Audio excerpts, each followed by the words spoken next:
Tudo em Ciência, na série Penso Logo Resisto, com o apoio do Programa de Pós-Graduação em Políticas Públicas, na sua 9ª Jornada Internacional de Políticas Públicas e da Agência Tambor, continuamos conversando com os conferencistas e palestrantes desta jornada. Ao meu lado, Gianni Freso, da Universidade de Uberlândia, italiano, mas já radicado no Brasil. Professor, agradecemos pela disponibilidade do tempo para essa entrevista. Eu que agradeço. Professor, conversaremos sobre fascismo, neofascismo, esses processos extremamente antidemocráticos, conservadores que têm ascendido no mundo. Inicialmente, o que é o fascismo?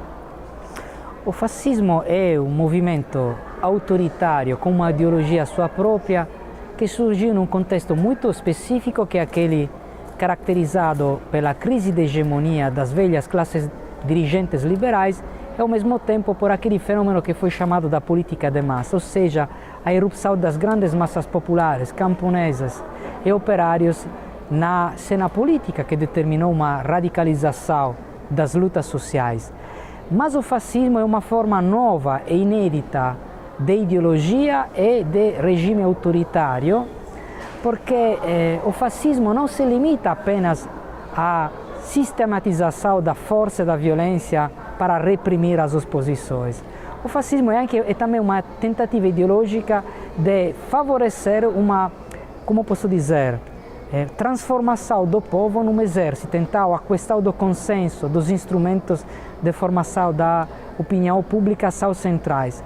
A tarefa do fascismo, essencialmente utilizando as categorias de Gramsci, é aquela de sair da crise orgânica do capitalismo mundial e italiano no específico depois da guerra, ou seja, crise econômica e crise de hegemonia das classes dirigentes. Então, restabelecer a ordem social numa fase de radicalização, mas através de uma ideologia não conformista, que não seria a simples reafirmação dos velhos valores liberais, mas a edificação de uma sociedade diferente com parâmetros ideológicos, sociais e organizativos diferentes. Então, o fascismo é uma expressão tipicamente do capitalismo? O fascismo é um fenômeno que se determina nas fases agudas de crise, tanto da economia capitalista quanto das suas classes dirigentes. Seguramente o fascismo não surge fora das relações capitalistas, isso com certeza. Então, não existe como caracterizar o fascismo como algo de esquerda? Essa é uma das grandes bobagens que se afirmaram recentemente no debate.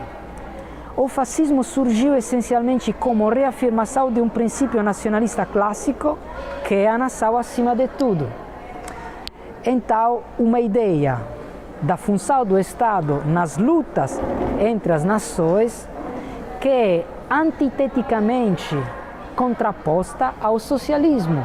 Ou seja, o socialismo se afirmou a partir dos valores do internacionalismo proletário, ou seja, aquela frase famosa, proletários de todos os países univos. Ou seja, a ideia que a solidariedade entre as classes que sofrem as formas de exploração é superior, é mais importante do que a solidariedade que pode existir entre quem é explorado e quem explora numa determinada nação. Então, podemos dizer que o fascismo é a negação dialética do socialismo. Dizer que o fascismo é uma ideologia de esquerda, para mim, é como afirmar que o satanismo é uma religião cristã. O satanismo é a negação do cristianismo, não pode ser uma gemação do cristianismo. Que paralelos é possível fazer entre o que foi o fascismo mesmo, como a gente está caracterizando, e essas experiências recentes que têm emergido no Brasil, em outras nações? Então, eu acho que seja preciso ter muito cuidado em não utilizar o adjetivo fascista para qualquer forma de regime ou movimento autoritário conservador. Sempre existem na história movimentos ou regimes que tentam de abolir as liberdades individuais e coletivas, reprimir a subjetividade do mundo do trabalho, utilizar a força e a repressão sistemática do poder como modalidade normal de afirmação das suas relações políticas. Mas o fascismo se caracteriza por suas características, que primeiramente nascem naquele contexto histórico e secundariamente tem uma característica que é aquela de envolver o povo em todas as escolhas fundamentais da vida do regime, nas organizações de massa, através dos meios de comunicação de massa. Então, criar um homem novo fascista, transformar o povo num exército, o cidadão num soldado. Tudo isso precisa de instrumentos específicos, a ideologia, o mito, o partido. Muitas vezes não encontramos esses elementos nas formas tradicionais de golpes militares ou de regimes autoritários. Isso não significa que elementos do fascismo não resistiram.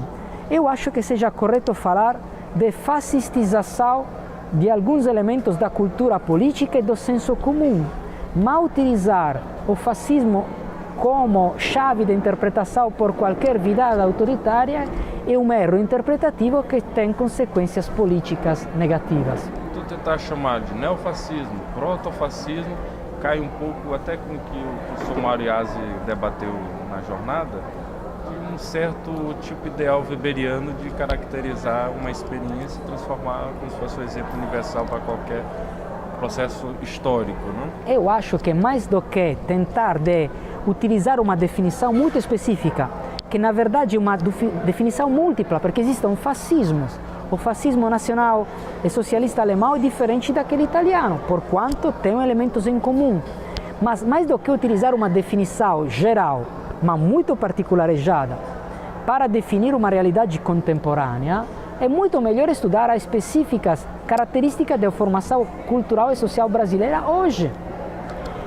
Como posso dizer, quando surgiu o fenômeno Mussolini, muitos tentaram de encaixar Mussolini na definição clássica de bonapartismo. Claro que Mussolini estava em elementos de bonapartismo, mas o fascismo era uma realidade nova, inédita na história. Então era preciso estudar o fascismo, claro, em relação à tradição do bonapartismo, mas também com aqueles elementos novos, inéditos, que foram introduzidos na ciência política e nas dinâmicas.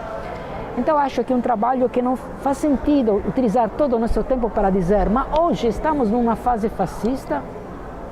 É melhor utilizar as categorias analíticas da ciência e da filosofia política para ver quais elementos em comum podem existir, mas sempre com a tarefa de estudar hoje, não utilizar um quadro interpretativo do passado para hoje. Mas claro, eu acho que elementos da cultura política e do senso comum de fascistização existem, são evidentes, mas não necessariamente tudo isso vai desembocar numa forma clássica de fascismo. Isso não significa que o futuro vai ser melhor do fascismo, pode ainda piorar. Na série Penso Logo Resisto, conversamos com Jane Freso, professor da Universidade de Uberlândia. Professor, agradeço pela disponibilidade do tempo, muito obrigado pela entrevista. Obrigado.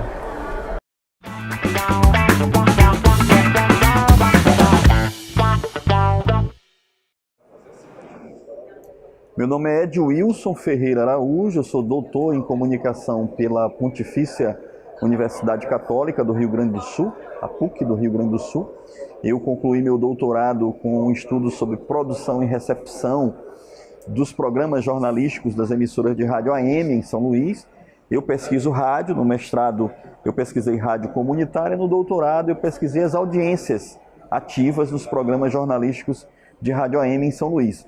Aqui na Nona Joimp estou apresentando um trabalho intitulado Tambor Rufando, uma outra comunicação é possível?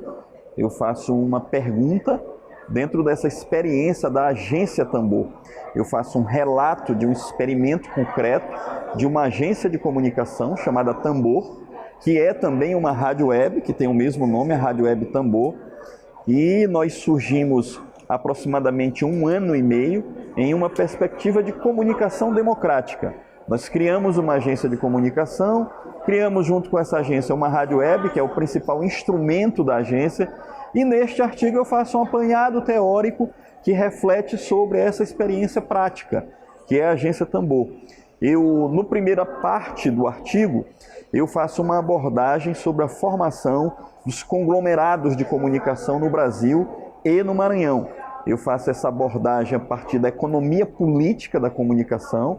É uma base teórica que se fundamenta em economia, em ciência política e em História para entender o processo de formação dos conglomerados de comunicação, entender como esses impérios da comunicação, eles de certa forma são um empecilho, são uma trava na democratização da sociedade, porque entendemos a comunicação como algo que deva ser plural, que deva ser participativo, que atenda ao interesse público, que seja uma forma de expressão das diferentes concepções de mundo, mas o que se vê na comunicação concentrada, a comunicação empresarial, nos oligopólios, é a transmissão de uma corrente de pensamento único, pensamento liberal, do pensamento das elites. Portanto, nós consideramos que para democratizar a sociedade, é fundamental também que tenhamos uma comunicação democrática.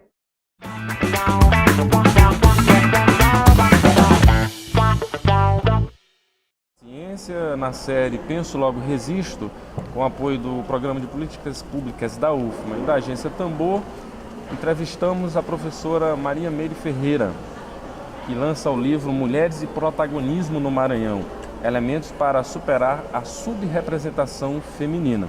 Professora Meire, agradecer por estar disponível para conversar conosco. Então, o que é o livro que você está lançando, do que ele se constitui?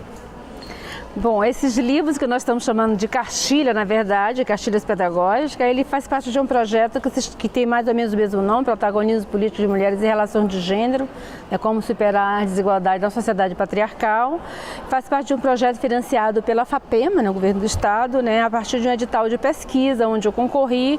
E nessa pesquisa tem como desdobramento uma parte de extensão, que seria levar com que os dados da pesquisa realizada em 5 municípios do Maranhão, que foi São Luís, Morros, Turiaçu, Duque Bacelar e São João dos Patos, que a gente pudesse levar o resultado dessa investigação em projeto de extensão. E esse projeto nós trabalhamos a partir desse material pedagógico, construído com o dado dessas pesquisas, que mostra que no Maranhão, a exemplo do Brasil, as mulheres são subrepresentadas na política.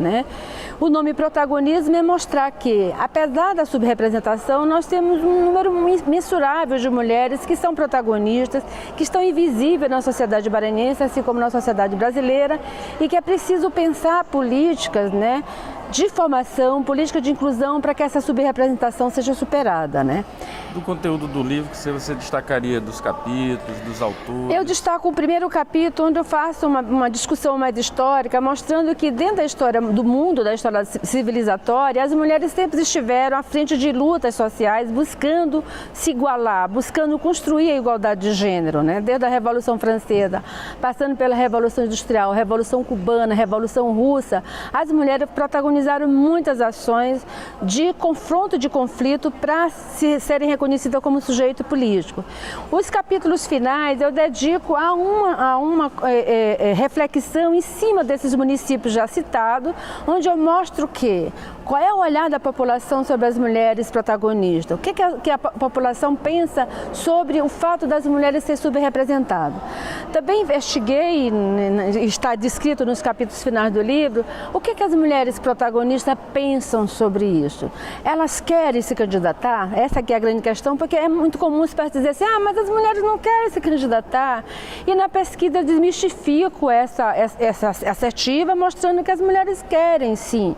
O que elas precisam é ser muito mais estimuladas. As mulheres, diferente dos homens, elas precisam de um outro tipo de estímulo para estar na política, até porque elas ainda não são vistas como protagonistas, como sujeito político, e isso precisa que elas estejam mais estimuladas.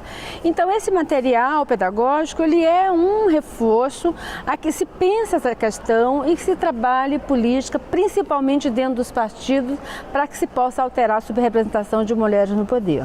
Estamos aqui no canal Tudo em Ciência, na série Penso Logo Resisto, com a professora Meire Ferreira, que lança os livros aqui na Jornada de Políticas Públicas. Professora, onde adquirir o livro? Como faz para ter acesso a ele? Os livros são vendidos a preços bem populares, e depois eles estão dispostos na livraria Prazer de Ler e no Sebo do Arteiro, que são 2 livreiros hoje que mais trabalham política de livro nesse estado. Eu recomendo a compra dos livros nessas 2 livrarias. Professora, agradeço pela disponibilidade.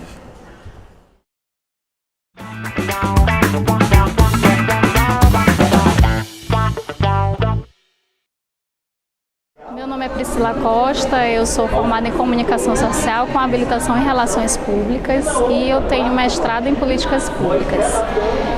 Eu trouxe para a jornada um artigo intitulado A Mídia e os Golpes, os Pontos Convergentes, 1964 e 2016. Os pontos convergentes que a gente traz no artigo é exatamente aproximar o papel da mídia que ela exerceu, né? Não é possível explicar os golpes, tanto de 1964, o golpe civil-militar, quanto o impedimento, o afastamento da Dilma Rousseff em 2016. Não é possível explicar esses acontecimentos sem a presença da mídia. A presença da mídia foi muito forte nos dois acontecimentos, apesar de serem contextos históricos totalmente diferentes.